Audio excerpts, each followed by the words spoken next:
Hi folks, this is Karim Raouf from IT Visualizer channel. We will continue our lab, the Matrix Lab. This is the video number 55. We have been discussing in the previous video the following. We are still working with the Purple Knight Active Directory Security Assessment tool, which is a free tool you can download and then use it to generate reports that will give you an overview of the security of your Active Directory. We have seen the test and we are discussing each test one by one and see what does it contain exactly, why we have failed this test or why we have succeeded in this test.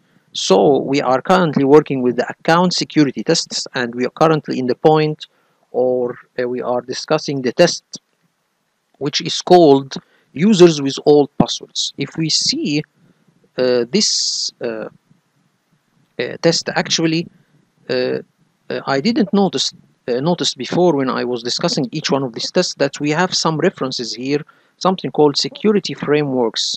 So these are very good sources of information concerning each kind of these attacks. So the tests that the Purple Knight do is to discover points of attack that a hacker can take advantage.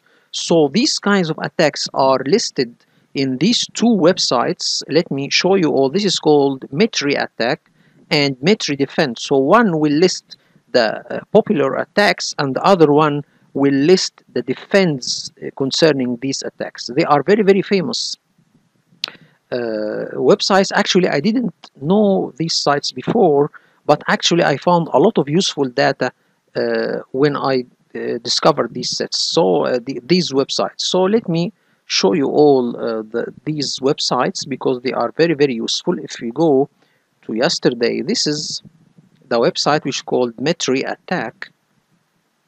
This is one, and we have another one called Metri Defend.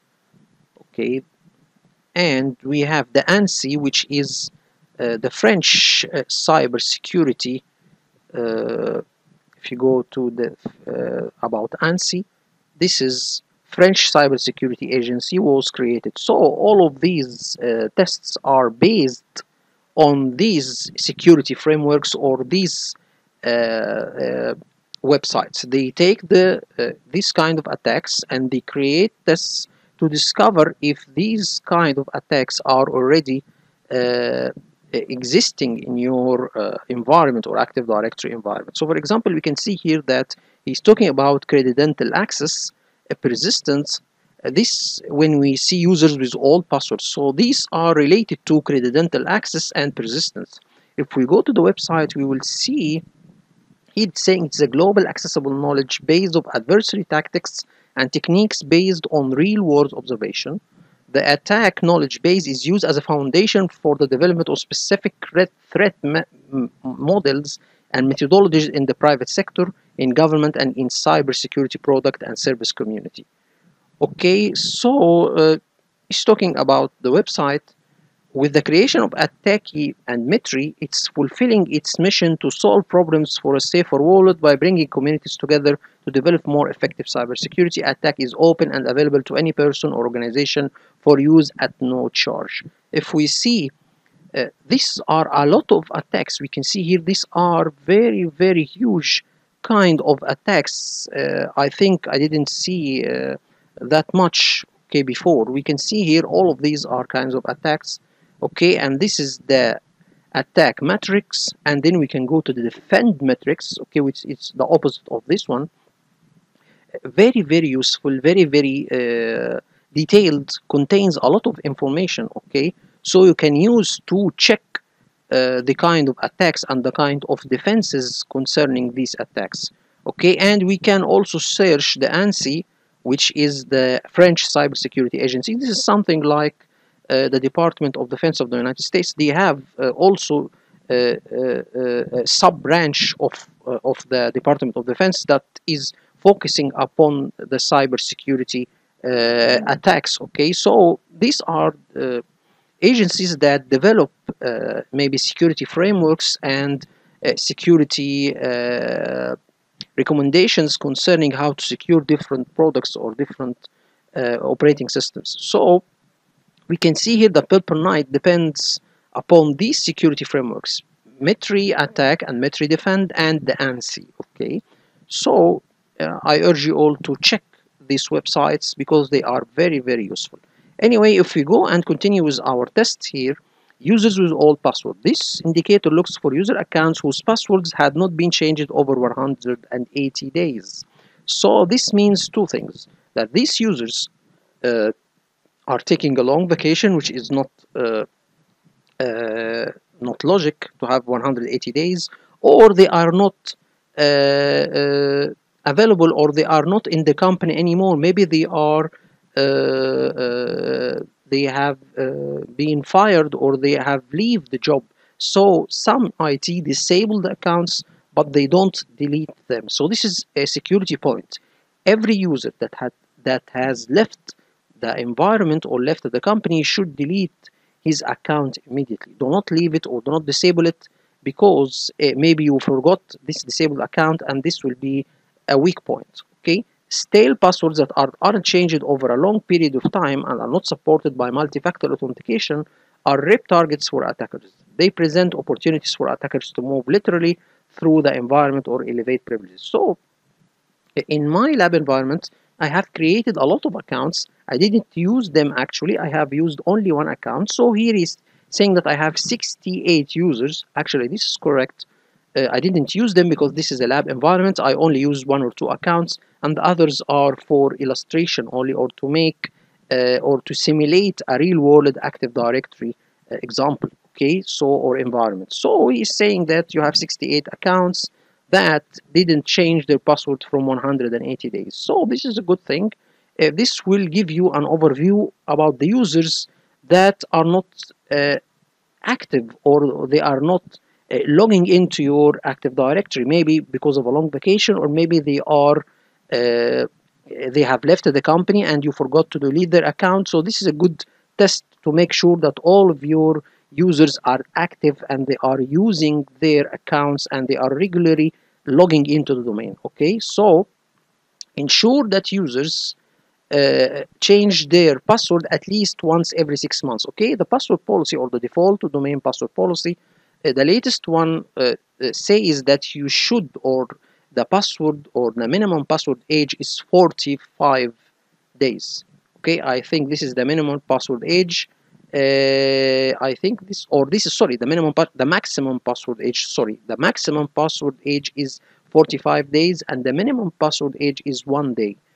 As far as I have been looking in the latest security recommendations concerning the Active Directory. So this is a good test, and actually this is not a point, because actually this is a test environment and I only use one or two accounts. So this is not a point that is considered to be a failure, because actually this is a test lab. Okay, if we go to the next test, which is admins with old passwords, here he is looking for admin accounts whose passwords has not been changed over 180 days. This could make these accounts ripe for password guessing attacks. An administrator account whose password hasn't changed in a while could be a target for attackers looking for a privileged account that can provide elevated access to the environment. Anyway, I don't know if he's talking about admin accounts. He's referring to the local administrator account on the domain controller, or he's referring to admin accounts like the domain admin or enterprise admins. Anyway, this can apply to both. You should make sure that the local administrator accounts, which is we need to focus on, because mostly we don't change this account password regularly. We need to focus on this account and use automated solutions to reset or to update this password regularly. You can use a Microsoft local administrator password solution to do that, or use third-party utilities. This is the local administrator account of the domain controllers. As for domain admins and enterprise admins, you have already a default password policy that will be applied to these accounts, or you can create a fine-grained group, a fine-grained password group policy, okay, to be applied to these accounts. Okay, so anyway, this is a good way to make sure that your admin accounts are safe and their password is updated regularly. We have passed this test. If we go to the next test, something called operators groups that are not empty. By default, there is some groups that are created in the Active Directory, and the group membership, or they don't have any members in them because they have very high permissions. For example, like account operators, server operators, backup operators, printer operators. These are default Active Directory security groups that are that doesn't have any members, and this is good. It leaves the decision to you as an administrator to uh, put members in these groups. The security recommendations is not to put members in these groups, but to delegate permissions, okay, to custom groups to do certain functions. So, for example, if you need a user, or let's have a very popular example. For example, you have the help desk. You need to give them the permission to reset accounts passwords. One thing, or one first idea, is to put them in the account operators Active Directory security group, but this will give them excessive rights. They can reset passwords, that's correct, but they can delete accounts, they can create accounts, they can modify accounts. So I don't need to give them these excessive rights. So what I can do, I can delegate the reset password permission to the help desk custom group instead of putting them in the account operators, which will give them excessive rights. So this is one thing. The security recommendations is to leave these groups without any membership or without any members in it, unless you know exactly what you are doing, or you know exactly the rights that will be given to the group, the memberships, or the membership of these groups. So if you need to know what kind, or what these groups permissions, or what if you put a member in this group, what permissions he will have, you can go to the Active Directory or the website of Microsoft, and we go to Active Directory security groups, and then we can simply go and see each one of these groups. If we go there and see, here you go, these are all of the default groups or Active Directory security groups. So for example, if you go to the backup operators, it says members of the backup operators can backup and restore all files on a computer, regardless of the permissions that protect those files. Okay, so this is one, and we can see a lot of useful information concerning this group. So you can see the permissions attached to this group, and then you can decide if you need to put someone in this group or not, if you need to give him all of the rights that are provided for this group, or only certain permissions that are attached to this group. Okay, if you need certain permissions that are attached to this group, then you can make a delegation or use the delegation wizard to give this permission to a custom Active Directory group. Okay, so this is the next test, and actually by default I don't have any members, or Microsoft doesn't put any members in these groups. Operators groups have right access to critical resources of the domain. Attackers that are members of this group change, modify, and different critical domain resources. So you need to monitor it to make sure that no attacker has already make a backdoor account to be a member of these critical active security groups. So we go to one of the things actually I didn't see before, or I didn't encounter before, changes to pre-Windows 2000 compatible access group membership. So this is a group in Active Directory. This is called pre-Windows 2000 compatible access group membership. What he's saying about this group, first of all, we need to see what does this group do exactly, or what the permissions that are given to this group. So if you go again to the Active Directory security groups, and then we can go and see what does this group members do exactly, or permissions given to this group members. If we go there and see Windows, okay, Windows, pre-Windows compatible access. Members of the pre-Windows compatible access group have read access for all users and groups in the domain. So he can read, or I think he can query the Active Directory for the users and group in the domain. This group is provided for backward compatibility for computers running Windows NT4 and earlier. By default, the special identity group, everyone is a member of this group. Add users to this group only if you are running Windows NT4 or earlier. So this is why this group exists if you have uh, servers that are running Windows NT4. So you don't have it, or you don't have any applications that that maybe need Windows Server NT4 anyway. So he's saying that everyone group is a member of this group. So let's see what is the take on, or what does the Purple Knight tool say about this. He's saying that that there is something, or an attacker can use this group as a point of attack. Let's see first what this, or what does it say. Okay, here this is an article, understanding the risk of pre-Windows compatible access setting. Okay, if we need to take a summarize, or to summarize this article, we can basically do this using Copilot. Okay, so we can do this, and we can simply take a summarize like this and tell him to summarize this page.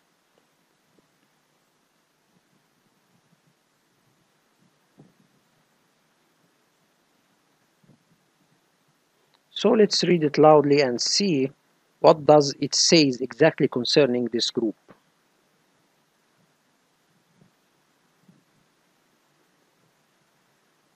Here are the key points from the page. Risky security settings. The pre-Windows 2000 compatible access group is pre-populated with the authenticated user security principal, posing a significant security risk. Historical context. This setting dates back to Windows NT and was intended for backward compatibility, but it grants excessive permissions in modern environments. Permissions impact. Authenticated users can read extensive attributes of user objects, which can be exploited by intruders. Recommendation: remove authenticated users from this group to enhance security, but test the impact in your environment first. So very simple. It's saying that authenticated users is a member of this group. You need to remove them, okay, because a hacker can use one of these members in the authenticated users to scan the Active Directory for users and computers. So if we go and see again the Purple Knight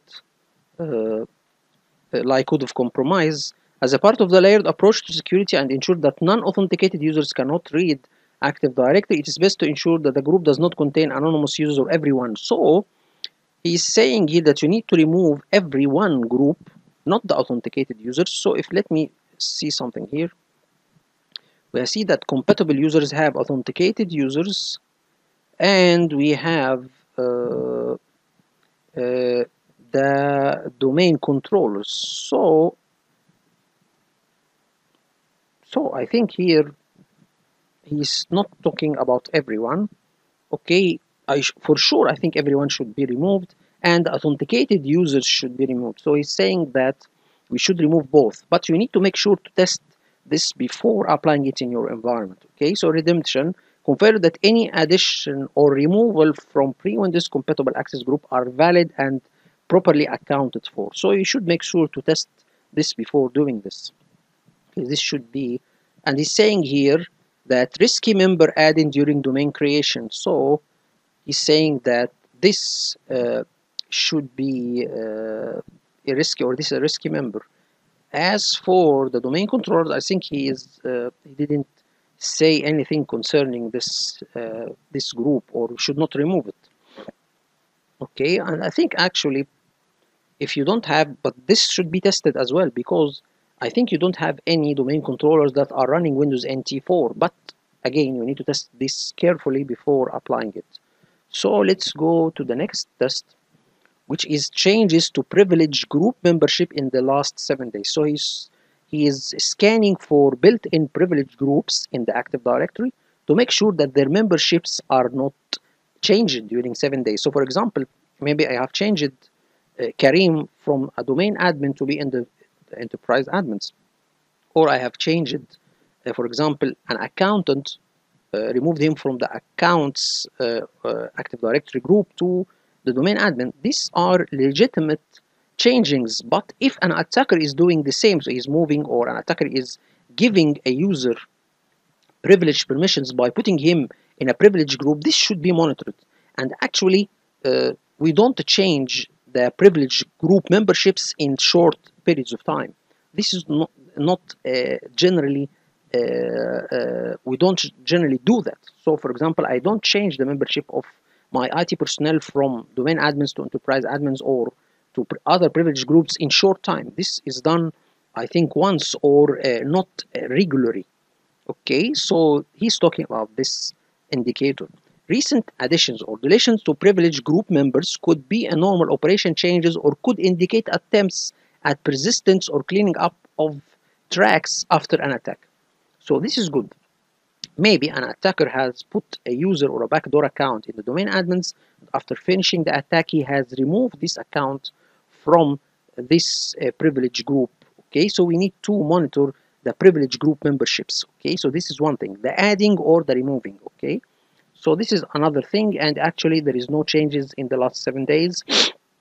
So we can go to the next test, which is privileged users with weak password policy. So we have seen that the indicator looks for privileged users in each domain that don't have a strong password policy enforced according to ANSSI framework, according to the French cyber security agency. Okay, it checks both FGPP, fine-grained password policy, and the password policy applied to the domain. A strong password as defined by ANSSI is at least 8 characters long and updated no later than every 3 years. So he's checking your password policy. If you have a fine-grained password policy, this should be checked, or the test is checking that and checking the default domain password policy.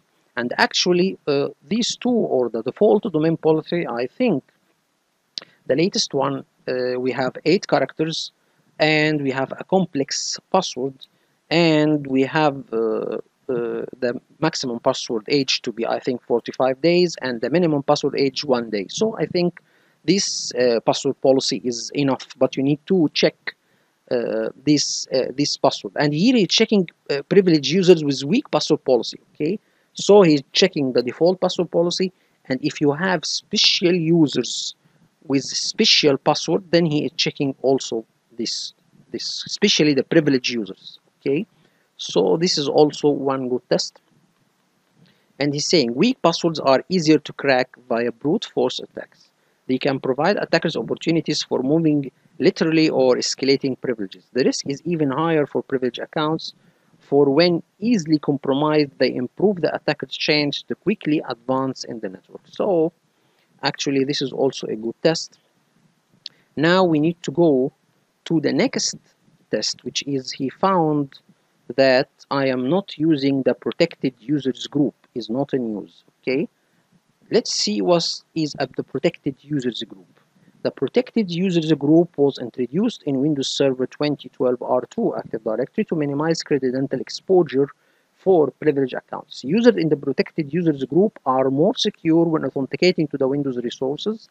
The differences include no longer cache clear text password.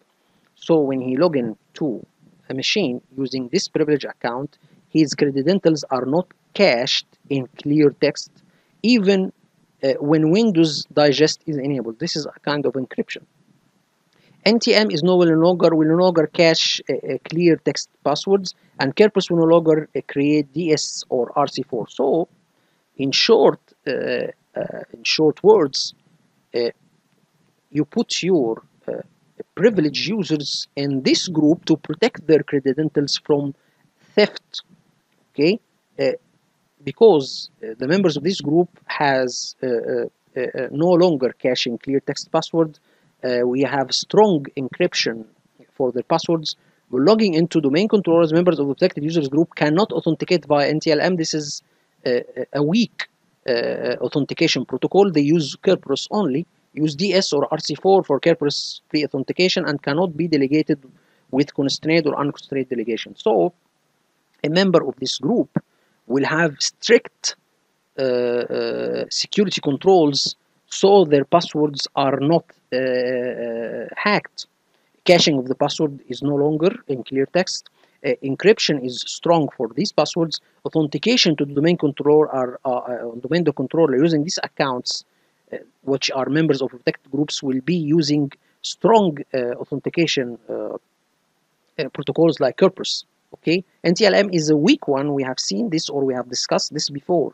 So this is one thing, and also you cannot delegate permissions if members or if users are member of this group. Okay, so this is the protected users group, and we will see also a description concerning this, or what the members of this group have, or what are the privileges for these members of this group. The protected users group provide privileged users with additional protection from direct credential theft attacks. Ideally, all privileged users are members of the protected users group. For more information, see this one. Here is talking about, or we have a documentation. If we go there, we can see the protected users group. Okay, this is as we see here, this is a long one. If we try to make it summarize this page, if we go further, actually very good thing to have a summarization for pages to give us a brief description about the page. Okay, so we can see here, this is the summarize. If we go and read it loudly,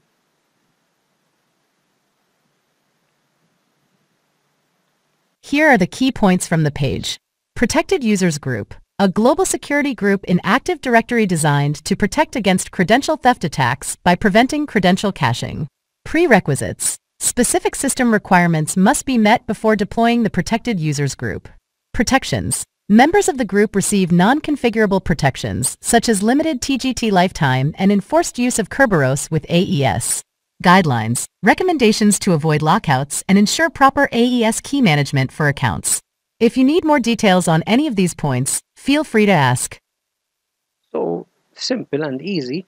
You need to put your privileged users to be a member of this group. So I think you should put your domain admins and enterprise admins to be members of this group.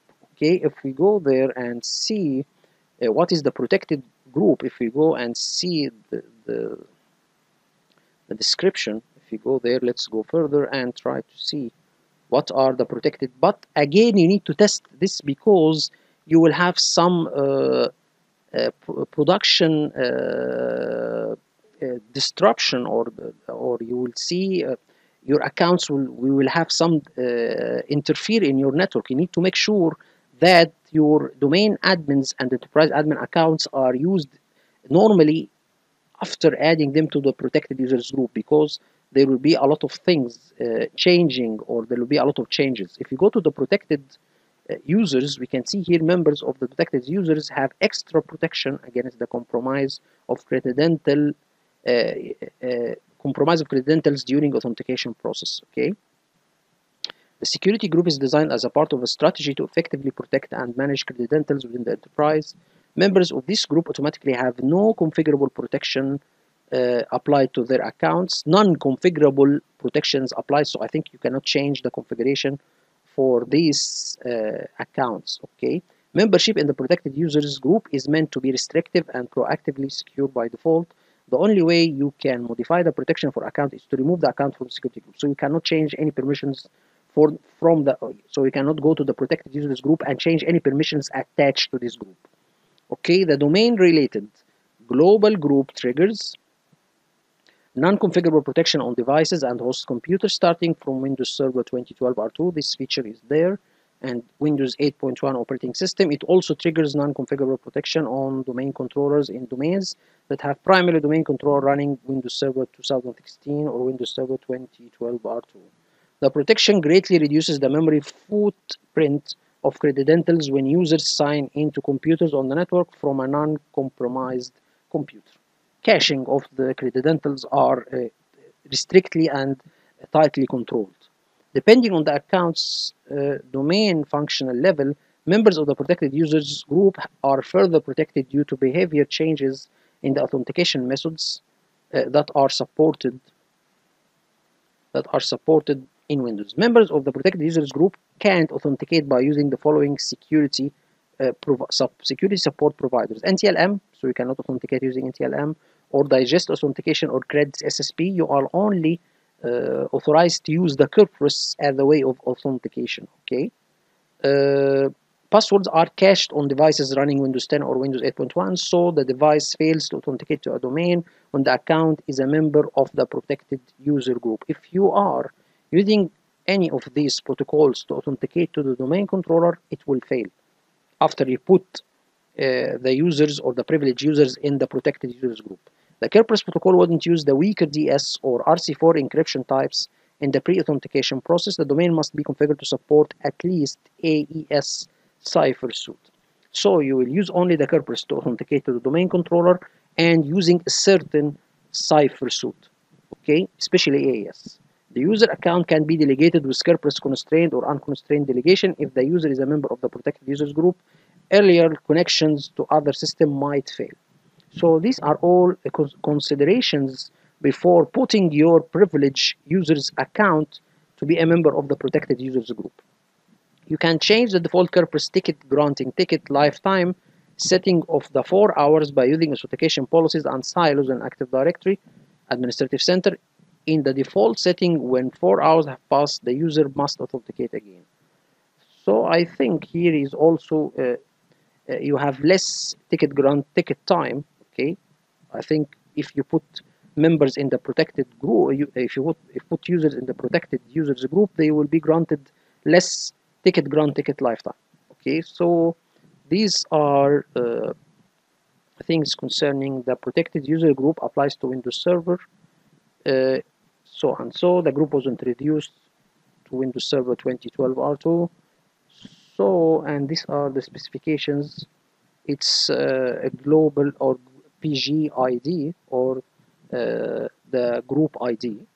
It's a global group. The default container where it resides, default members none. So there is no members by default. Protected by SD holder. It's not protected by SD holder, which is actually a shock for me. Why it is not protected by admin SD holder? I don't know. Safe to move out of the default container, so you can change its location. Safe to delegate management of this group to non-service admins. No, so you cannot delegate any non-admin accounts to manage this group. Default user rights none. So anyway, this is a very, very good practice to put your privileged users to be a member of this group, but after careful testing and monitoring. Okay, so we see here he's saying that my local administrator and my domain admin are not members of the protected users group. So you should put your domain admin and local administrator in the protected users group. So make sure to test this very, very carefully. Okay. And again, ensure that all privileged users are members of the protected users group. If using a pre-2012 R2 schema, then the protected users group does not exist. This is an exposure, but the redemption is to upgrade the schema. So sometimes you cannot find this group in the Active Directory. This is because your Active Directory schema is old. So you need to update the schema so this group to appear. Okay, actually no one uses these days 2012 R2. It's expired or its life cycle is ended. So mostly all of us uses Windows Server 2016 or later. So one of the things or one of the important tests is recent SID history changes on objects. Let's see how much time we have passed. So we have 34 minutes.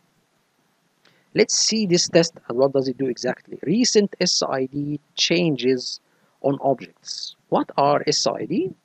It is security identifier, which is a unique number given to any object in the Active Directory. So here this test is checking if the SID is changed for or a recent SID changes on objects in the Active Directory. Object here is referring to a user or a group or a computer.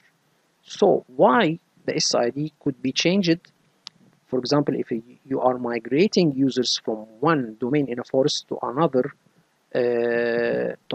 different forest with a different domain. So maybe you need to migrate the SIDs from one domain to another, or change completely the SID from one domain to another. So the indicator detects any recent changes to SID history on objects, including changes to non-privileged accounts where privileged SID are added. So every object has a SID history. Okay, this is accessed by privileged accounts like domain admins and enterprise admins. So what a hacker can do, he can go to the SID history of a certain object, maybe a user or a normal user, and change or add a SID, or actually he's not changing the SID, he's adding an SID for a privileged user like domain admin to add it to SID history for a normal user. We will see that, or we will discuss this in details now, but you need to make sure that the SID history is not accessed by normal users. Attackers need privileged access to the AD to be able to write to SID history. But if such rights exist when writing privileged SID to a regular user account, this is what we are talking about, it is a stealthy way of creating backdoor accounts. We will see an example that will talk about the dangerous or the importance of monitoring the SID history for objects in the Active Directory, because this can elevate a user, a normal user, to be a domain admin without actually changing the membership of the user, just by adding an SID to his SID history. Let's see this, and we will discuss this one by one. If you go to Perplexity and try to ask it to explain this topic, let me first see here, or let's read this, or what the Perplexity website say, or the AI say. If you go there and ask it to read it loudly,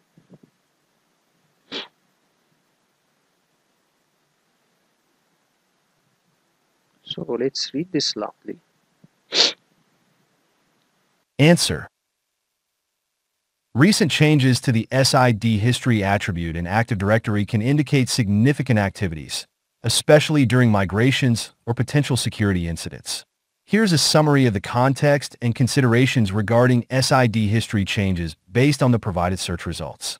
Understanding SID history. SID history is an attribute in Active Directory that allows for backward compatibility by storing previous security identifiers, SIDs, when objects are migrated from one domain to another. This enables users to retain access to resources that were tied to their old accounts, even after migration.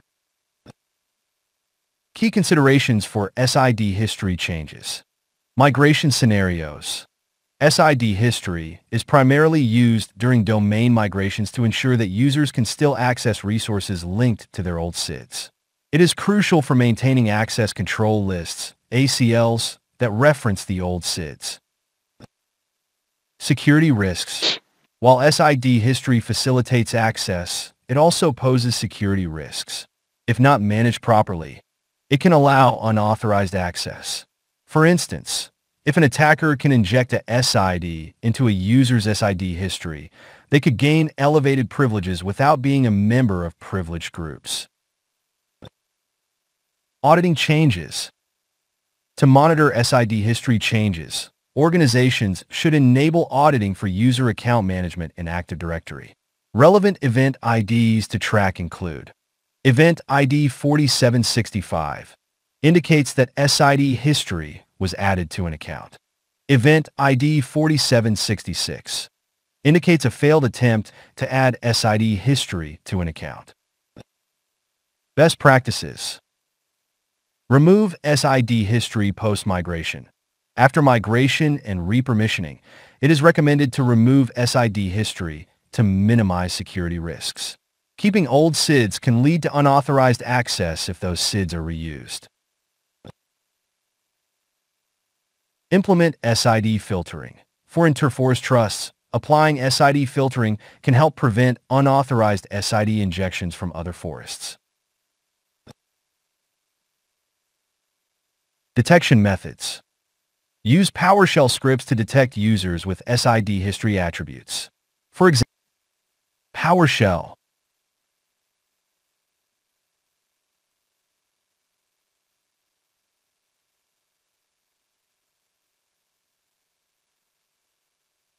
Get a user filter SID history, like asterisk, properties SID history.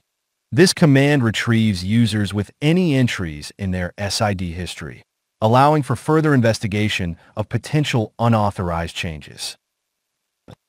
Conclusion. Monitoring and managing SID history is critical for maintaining security in Active Directory environments, especially during migrations. By implementing robust auditing practices, understanding the implications of SID history, and following best practices, organizations can mitigate the risks associated with this attribute while ensuring necessary access continuity during domain transitions. Share. We can see this is the answer of Perplexity, but we have understood what is SID history, but we need to have a real-world example to see how a hacker can take advantage of such a feature. If we go to Claude and ask it to, here I give him the description of the test and the likelihood of compromise, and ask it to explain it using a real-world example. Let's see how this will be explained by Claude 3.5 Sonnet. If we go there and try to read the answer loudly, if you go like this and try to do like this and ask it to read it loudly. Environment. Copy. Retry. Krone. What tools are available? Certainly. Let's explore this concept using a real-world example in the context of Active Directory for the fictional company Matrix Internal. Scenario. Matrix Internal is a large corporation with a complex Active Directory structure. They have multiple domains due to acquisitions and geographic distribution. Understanding SID history. In Active Directory, every user has a unique security identifier, SID. The SID history attribute is designed to store previous SIDs when migrating users between domains, allowing them to retain access to resources in their old domain. Normal use case. Let's say Matrix Internal acquires a smaller company, Smalltech. They want to migrate Smalltech as users to the Matrix Internal domain.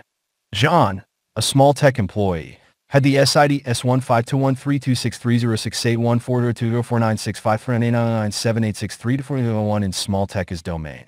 When migrated to Matrix Internal, John gets a new SID, but his old SID is stored in SID history. This allows John to still access resources in the old Smalltech domain during the transition period. Malicious use case. Now, imagine a malicious insider named Eve who has gained some elevated privileges in Matrix Internal's IT department. She wants to create a backdoor account.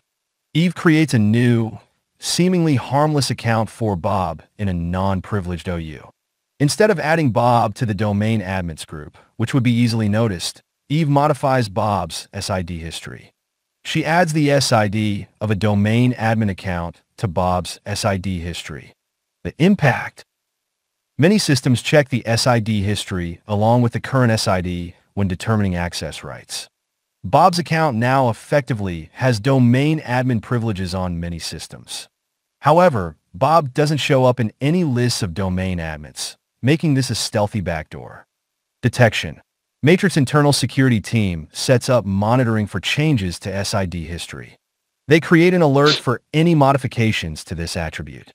They pay special attention to cases where privileged SIDs, like those of domain admins, are added to regular user accounts.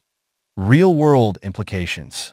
If undetected, Eve could use Bob's account to maintain persistent admin access. She could perform malicious actions that appear to come from a regular user account. Traditional audits might miss this because they focus on group memberships rather than SID history. Prevention and mitigation. To protect against this, Matrix Internal could strictly limit who has rights to modify SID history. It requires high privileges by default. Regularly audit SID history attributes across all user accounts. Implement alerting for any changes to SID history, especially additions of privileged SIDs. Consider using tools that can detect and remove unnecessary SID history entries. Legitimate versus suspicious changes. Legitimate. During a domain migration, many users might get SID history entries added in a short time. Suspicious. A single user account suddenly getting a SID history entry with a highly privileged SID, especially long after any migration activities. This scenario illustrates how a relatively obscure Active Directory attribute can be misused to create stealthy, privileged backdoor accounts. It underscores the importance of monitoring not just obvious security settings, but also less commonly examined attributes like SID history. For Matrix Internal, implementing comprehensive monitoring and regularly reviewing Active Directory changes is crucial to maintaining a secure environment. Perfect answer. Very, very perfect answer. Okay. Illustrated what is the SID history and how it is used by hackers to hack your environment. Okay, so we need to give it a thumb up. Perfect answer. And submit. And then let's go and ask ChatGPT o1 to explain the same test and see how it will explain it, if explain it better than Claude, but I think Claude 3.5 is the best tool I have seen concerning illustrating difficult topics. Certainly. Let's explore the content you've provided using a real-world example in the context of an Active Directory AD environment for a company called Matrix Internal with the domain matrix.internal. Understanding the scenario. Active Directory basics. Security identifiers SIDs. In AD, every user and group has a unique identifier called a SID. For example, regular user account, NEO with SID S1521, 1001 privilege group domain admins with SID S1521-512. SID history attribute. This is an attribute associated with AD objects, like user accounts, that stores previous IDs. It's primarily used during domain migrations to maintain access to resources secured with old SIDs. The potential threat. What could happen? An attacker gains privileged access to Matrix Internal's AD environment, perhaps by compromising an admin account or exploiting a vulnerability. Step-by-step attack vector. 1. Gain privileged access. The attacker obtains domain admin rights in matrix.internal. 2. Modify SID history. They locate a non-privileged user account, say Trinity at matrix.internal, whose SID is S521-1002. The attacker adds the SID of the domain admins group, S1521-512, to Trinity's SID history attribute. 3. Create a stealthy backdoor. Trinity's account now has the same privileges as a domain admin without visibly being a member of the domain admins group. This makes the elevated privileges less noticeable during routine checks. Why this is dangerous. Stealth access. The attacker can log in as Trinity and perform admin-level actions without raising immediate suspicion. Persistence. Even if the initial point of compromise is discovered and secured, the attacker retains access through Trinity's account. Difficult detection. Standard monitoring might not flag this because group memberships and direct permissions haven't changed. Detection mechanism. Indicator description. Detect recent changes to SID history. The system monitors for any updates to the SID history attribute on objects within AD. It pays special attention to non-privileged accounts where privileged SIDs are added. Likelihood of compromise. High-risk activity. Modifying SID history requires high-level permissions, indicating that an attacker has already compromised privileged credentials. Such changes are a strong indicator of malicious activity aimed at establishing persistent, stealthy access. Real-world implications for Matrix Internal. Preventive measures. Monitor SID history changes. Implement alerting mechanisms to notify administrators of any changes to SID history, especially additions of privileged SIDs to regular accounts. Regular audits. Conduct periodic reviews of user accounts and their attributes to detect anomalies. Incident response. Immediate investigation. Upon detecting a change, promptly investigate to confirm if it's authorized, e.g. due to a legitimate migration or malicious. Secure privileged accounts. Ensure that administrative accounts are protected with multi-factor authentication and monitored for unusual activities. Conclusion. In the context of Matrix.internal, Understanding and monitoring the SID history attribute is crucial for security. Attackers exploiting this can create backdoor accounts that are hard to detect but grant them extensive privileges. By keeping a close eye on changes to SID history, Matrix Internal can identify and mitigate such stealthy attacks, protecting their AD environment from compromise. Key takeaways. SID history abuse. Attackers can misuse the SID history attribute to escalate privileges stealthily. Detection is critical. Monitoring for changes in SID history is essential for early detection of potential breaches. Privilege management. Restrict and closely monitor who has the rights to modify sensitive attributes like SID history. So I think the best one is Claude 3.5 Sonnet. And again, one question arises, what tools we can use to track SID history modifications? So first of all, we can have PowerShell scripts or something like this command to list the SID history. This is one. And we can monitor the event viewer for events like event 4765 that SID was added to an account or failed to add an SID to an account. And then we can use third-party tools, something like Security Information and Event Management, SIEM systems. These can monitoring tools to monitor the change of the SID. Configure alerts, so you can use this Security Information and Event Management system to configure alerts to the modification to the SID attribute, okay? And we have third-party utilities like Smear's directory service provider, the one company that had created the Purple Knight tool. So she has, or it has a software to detect such changes to the SID history. Quest Migration Manager. This is another company, I think, or another tool for another company. Okay, so you can use third-party utilities, or you can use scripts, or you can check the event viewer and configure alerts or configure security systems and event viewer management systems to send you an alert when something is discovered in the event viewer.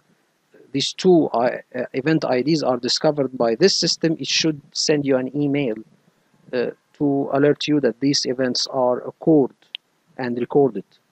So this is one thing. If we ask Claude what tools we can use to monitor the SID changes, Windows Event Viewer, and this is the event ID to monitor, and we can use PowerShell scripts, and we can use something like Microsoft Advanced Threat Analytics.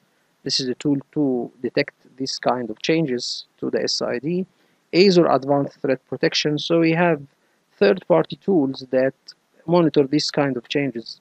Veronius Data Alert, this is a third-party solution, provides real-time alerts for SID history modification.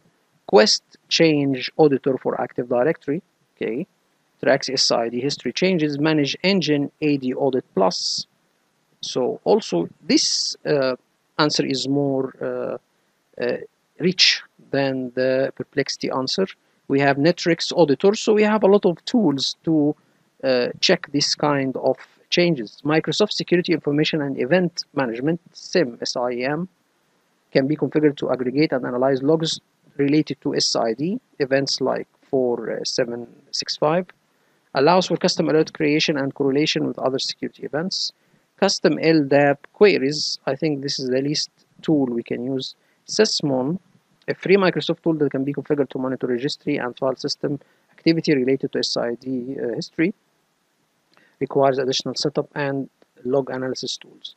When choosing a tool, you should consider factors like integration with the existing systems, ease of use and deployment, cost, both initial and ongoing, depth of monitoring and analyze capabilities, reporting and alerting features. So very, very good answer. Okay. It's often beneficial to use a combination of these tools. For example, you might use built-in Windows logs for basic monitoring, PowerShell scripts for custom checks, and the third-party solution like Veronius or Quest for more comprehensive real-time monitoring and alerting. So very, very good answer. This is a very, very good answer from my point of view. I think we can ask ChatGPT the same question just to see its answer. If we go and ask it the same question, if we go there and ask it this question, so we can copy and go to ChatGPT o1 and ask it the same question like this. First of all, you can see here there is a bug. Actually, I find it most of the time. Let me close this one and close this one and close this one and wait for the ChatGPT website to reload. So now we can give it our question.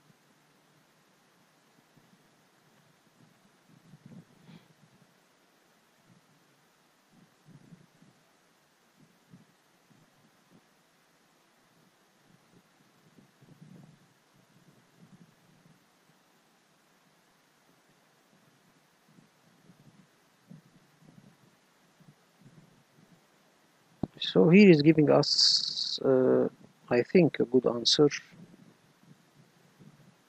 Okay. So it's giving you a lot of tools to do that.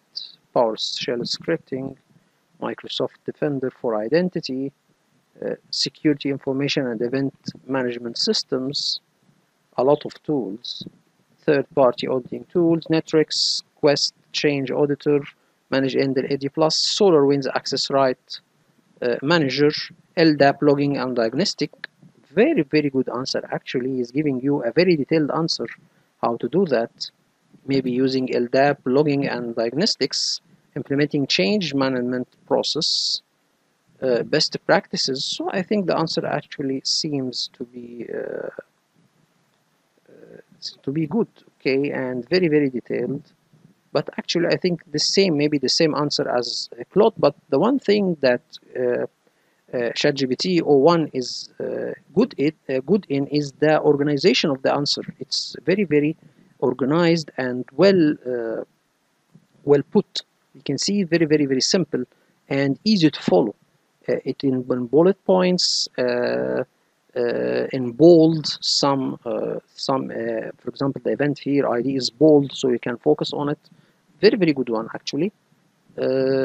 Maybe I think we can read the answer, because I think we will all benefit from it. Let's see and read the answer and see what it says exactly. Certainly. Tracking modifications to the SID history attribute in Active Directory is crucial for detecting potential security breaches, such as unauthorized privilege escalations. Several tools and methods can help you monitor these changes. Now 1. Native Windows tools. A. Enabling auditing for directory service changes. Audit policy configuration. Navigate to Group Policy Management Editor. Go to Computer Configuration, Policies. Right. Security settings. Advanced Audit Policy Configuration. Audit Policies. DS Access. Enable both Audit Directory Service changes and Audit Directory Service replication for success and failure events. Event Viewer Monitoring. After enabling auditing, changes to AD objects, including SID history, are logged in the security log on domain controllers. Look for Event ID 5v136 Directory Service Changes, which indicates modifications to AD objects. The event details include who made the change, when the change was made, what was changed, attribute name, and values. B. Using Event Viewer filters. Filtering for SID history events, open Event Viewer on a domain controller. Navigate to Windows Logs, Security. Create a custom filter for Event ID 5136. Add a keyword filter for SID history in the event details. PowerShell scripting. A. Monitoring changes with PowerShell periodic checks. Use PowerShell scripts to query and log the current state of SID history attributes. Compare current values with previous snapshots to detect changes. Example script to list users with SID history. PowerShell import module Active Directory, get AD user filter, SID history, and any null. Properties, SID history, select object name, SID history. Automating the script. Schedule the script to run at regular intervals using Task Scheduler. Output the results to a file or database for comparison. B. Alerting on changes.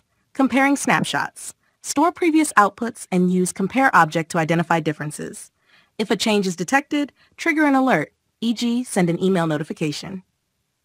3. Microsoft Defender for Identity. Overview. A cloud-based security solution that helps detect advanced threats, compromised identities, and malicious insider actions. SID history monitoring. Automatically detects suspicious modifications to SID history.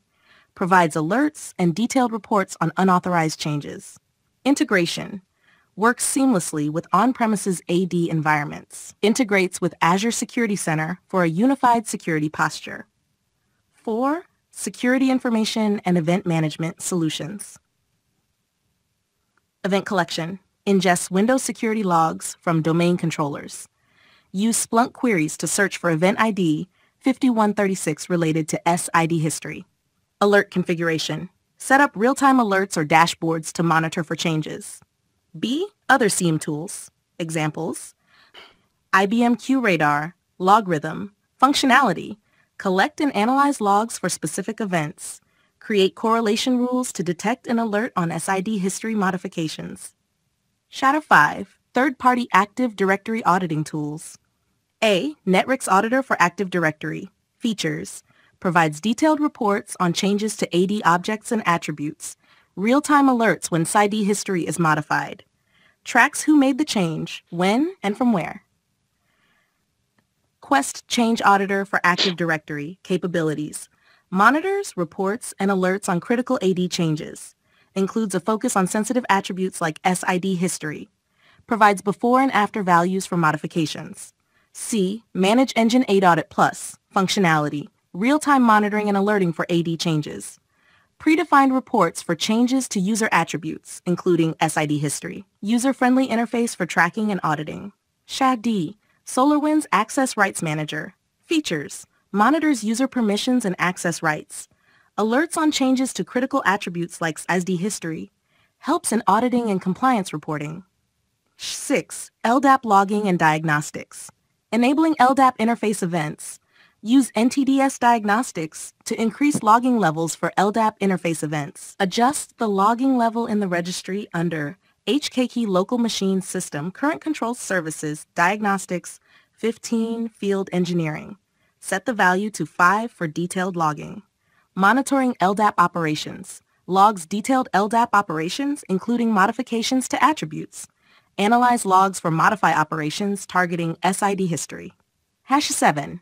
Implementing change management processes. Regular audits. Schedule periodic reviews of accounts with SID history entries. Verify the legitimacy of each entry with responsible personnel. Documentation. Maintain records of authorized changes to SID history. Use these records to validate changes detected by monitoring tools. Best practices. Restrict permissions. Limit the ability to modify SID history to a small number of trusted administrators. Use role-based access control, BAC, to enforce permissions. Multi-factor authentication, MFA, require MFA for accounts with privileges to modify AD attributes. Training and awareness. Educate administrators about the risks associated with SID history. Encourage prompt reporting of suspicious activities. Incident response plan. Develop and maintain a plan to respond to unauthorized changes. Include steps for investigation, containment, and recovery. Conclusion. By utilizing a combination of native auditing features, PowerShell scripting, SIEM solutions, and specialized third-party tools, you can effectively monitor and track SID history modifications in your Active Directory environment. Implementing these tools, along with best practices in security and change management, enhances your ability to detect and respond to potential threats. If you need guidance on implementing any of these tools or have further questions, feel free to ask.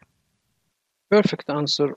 But actually, again, if Claude 3.5 can organize his answer the same as ChatGPT o1, I think that this will be the ultimate AI tool for me. Okay, but actually, until now we are working with different AI tools to get different answers. Anyway, so this is the test, and we have discussed this in details.